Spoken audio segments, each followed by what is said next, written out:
Monsieur le directeur du bureau de l'OIT à Madagascar, Madame la représentante du groupement des entreprises de Madagascar, Madame la représentante de la conférence des travailleurs de Madagascar, Mesdames, Messieurs, chers collègues, permettez-moi tout d'abord de saluer la présence parmi nous de Stéphane Gallet, qui représente l'ambassade de France, car sa présence matérialise le soutien local, l'engagement local que la France va également apporter à ce programme.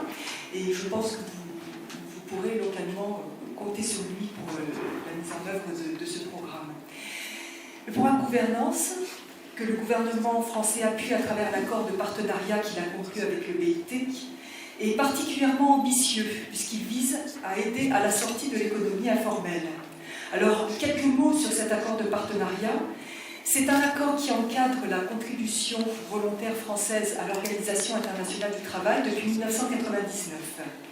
Il a été renouvelé pour la dernière fois et pour 4 ans en marge de la 104e session de la Conférence internationale du travail de juin 2015, en présence du président de la République.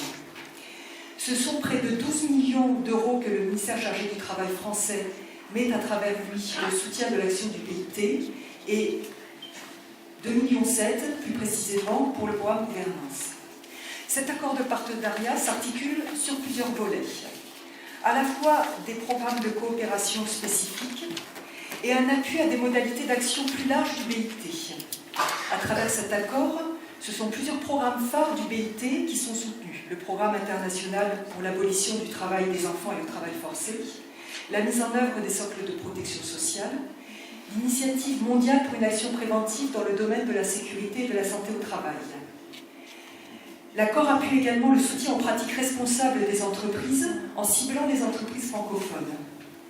Il soutient aussi des activités de recherche de l'OIT pour un meilleur positionnement de cette organisation au sein du système multilatéral en vue de sa participation active à la mise en œuvre de l'agenda 2030 de développement durable, en particulier, et Christian l'a dit, l'ODD 8, qui vise à promouvoir une croissance économique soutenue, le plein emploi productif et le travail décent pour tous. Alors pour en revenir plus spécialement au programme gouvernance, c'est quand même l'objet de cet atelier, ces objectifs s'inscrivent dans plusieurs priorités d'action de l'OIT, l'initiative mondiale pour la prévention en santé et sécurité au travail, ou encore la mise en œuvre de la recommandation 204, adoptée à la conférence internationale de juin 2014, qui vise à organiser la transition de l'économie informelle vers l'économie formelle. C'est aussi un programme qui, en prise directe avec les travaux de la dernière conférence sur les chaînes d'approvisionnement mondiales, peut aussi s'inscrire dans le repérage et l'appui au travail décent des unités de l'informel qui se trouvent au bout de la sous-traitance en cascade. Gouvernance succède donc, ça a été rappelé, je crois, un peu par mes prédécesseurs, à plusieurs programmes du BIT qui ont appuyé la promotion des principes des droits fondamentaux au travail, leur mise en œuvre, y compris la lutte contre le travail des enfants, et le développement des compétences de l'administration du travail. Il va capitaliser les résultats et avancées obtenus avec ces projets, s'agissant notamment de l'intervention des inspecteurs du travail dans l'économie informelle. L'originalité de la mise en œuvre des programmes de coopération de l'accord de partenariat, c'est d'organiser une complémentarité entre l'appui institutionnel du BIT à ses mandats et la coopération technique française portée par Expertise France. La coopération technique, Expertise France, permet d'identifier, l'appel à Expertise France permet d'identifier et de mobiliser l'expertise ad hoc. En l'espèce, elle a permis de réaliser une recherche-action qui a associé les inspecteurs du travail des pays bénéficiaires et la France.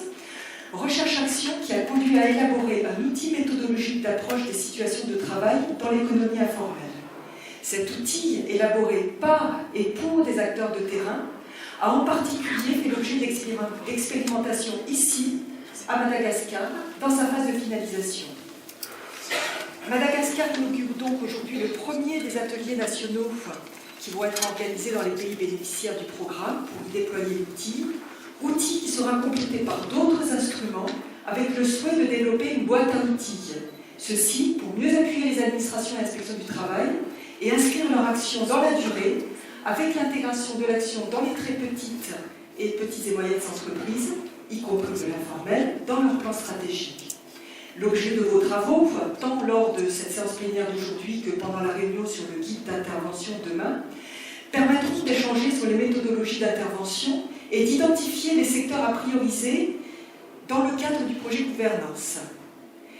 Le soutien de la France à ce programme, qui cible tant les travailleurs et les très petites et moyennes entreprises, répond à un enjeu évident pour Madagascar, car il permettra de renforcer tant le respect des principes et droits fondamentaux au travail que la santé et sécurité au travail dans ces catégories d'entreprises.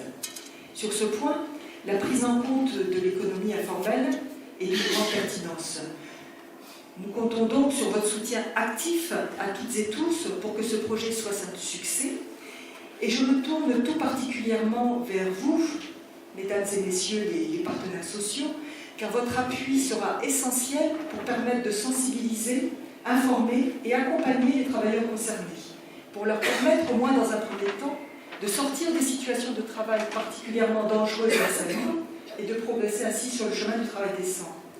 Je me tourne également vers les représentants des administrations ici présents, notamment vers vous, monsieur le secrétaire général, car ce projet, pour être viable, doit pouvoir être conduit sur la durée à travers votre engagement qui est de nature à en pérenniser les résultats. Pour ma part, je vous accompagnerai avec Philippe Alexandre, mon collègue de l'Inspection française du travail, tout au long de ces 2 journées. Je vous remercie.